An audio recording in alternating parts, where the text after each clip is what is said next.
Hi, this video is here to help you with translating shapes on a coordinate grid. So what do we mean when we say translation of a shape in maths? Well, let me show you by translating this shape on a coordinate grid.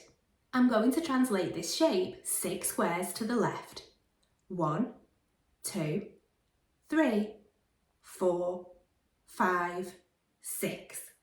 What happened when I translated my shape? What changed and what remained the same? The shape moved across the grid 6 squares to the left, but nothing changed about the shape itself. This is because when we translate a shape, we only move it. It doesn't get any larger or smaller as we don't change its size, and we don't rotate the shape. We can say that when we translate a shape, we are simply moving it without rotating or resizing it. Now let's take a look at a useful strategy we can use when we need to translate a shape and draw the shape after translation. In order to help us do this accurately, the first thing we can do is identify each of the vertices of the triangle and mark them with a point, like this. We can label these vertices A, B and C. If we translate the vertices of the triangle first, this will then help us to translate the whole shape. Let's translate vertex A first. We need to translate or move this vertex according to the instructions given. So we firstly need to translate vertex A 5 squares to the right. Let's carefully count 5 to the right first. 1, 2, 3, 4, 5. Have we finished translating this vertex? No, we've only carried out the first part of the translation. We now need to translate vertex A 6 squares down.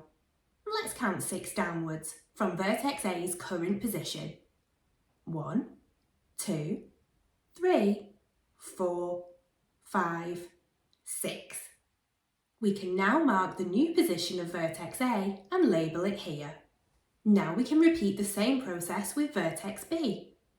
1, 2, 3, 4, 5 to the right. 1, 2, 3, 4, 5, 6 down. We mark the new position of vertex B and label it here. And finally, let's translate vertex C in the same way. Have a go at counting the squares for yourself this time.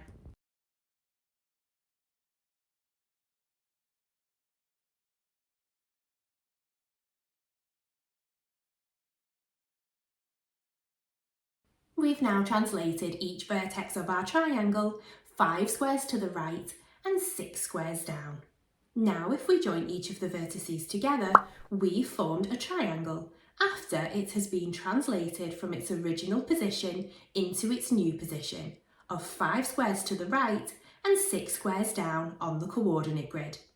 If you look back at the original question, you can see that we've also been asked to give the coordinates of the shape after it's been translated. We can find the coordinates for the new vertex A first. When we read coordinates, we start by giving the x-axis coordinate. As we're using a 4-quadrant coordinate grid, coordinates can be read from the left or right from the centre point of the grid, here, which is called the origin.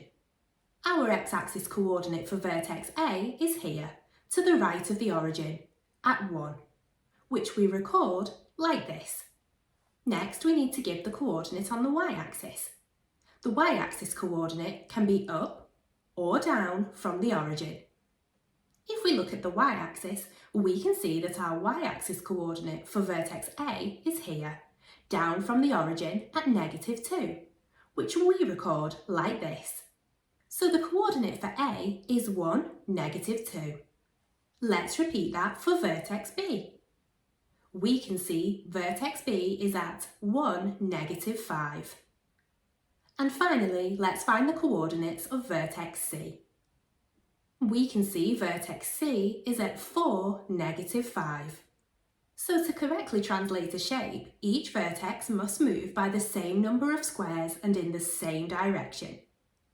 We move each vertex one at a time and then join these vertices together to form the shape in its new position. We can then read the coordinates of the newly translated shape. Now it's your turn to have a go at using this strategy to complete Sophie's translation. Sophie is translating the red parallelogram 5 squares to the left and 4 squares up. What will be the coordinates of the final missing vertex after the translation is complete? Pause the video now and press play again when you have an answer. Well done. Let's take a look at the answer.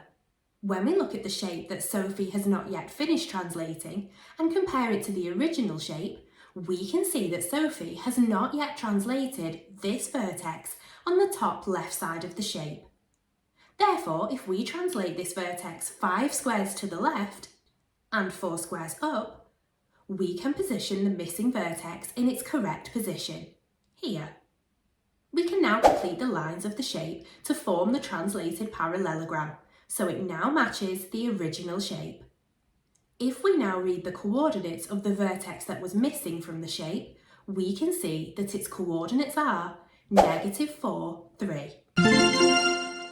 Let's take a look at another translation question for you to try. Amir and Emily have followed these instructions to translate this shape.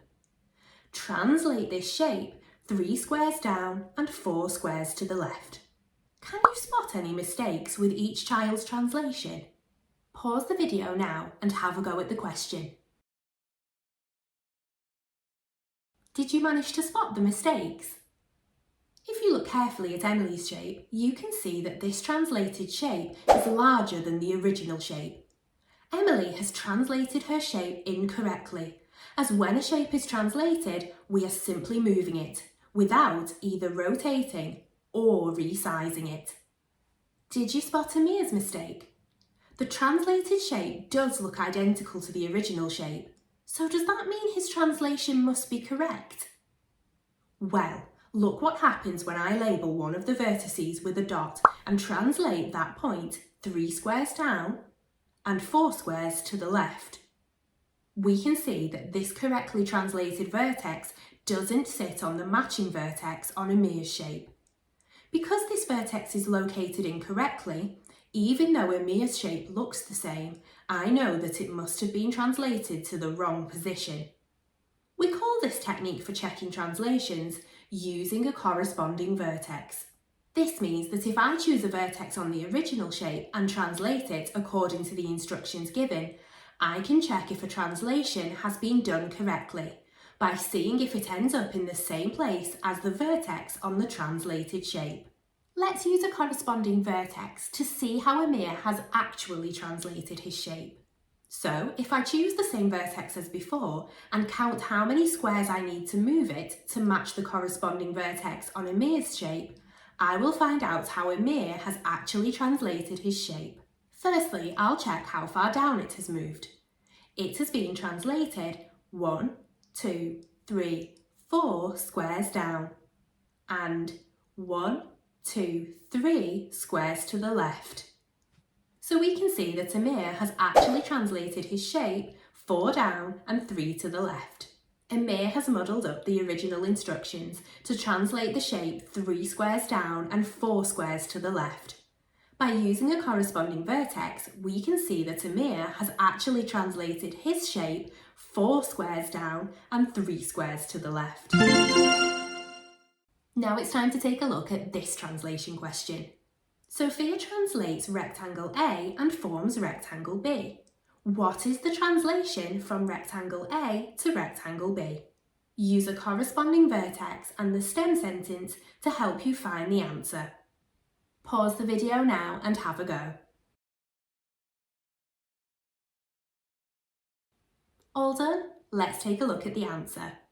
If we choose the same vertex on rectangle A and rectangle B, we can see that to go from this vertex on A to the corresponding vertex on B, we've gone 1, 2, 3, 4, 5 squares to the right and 1, 2, 3, 4 squares up.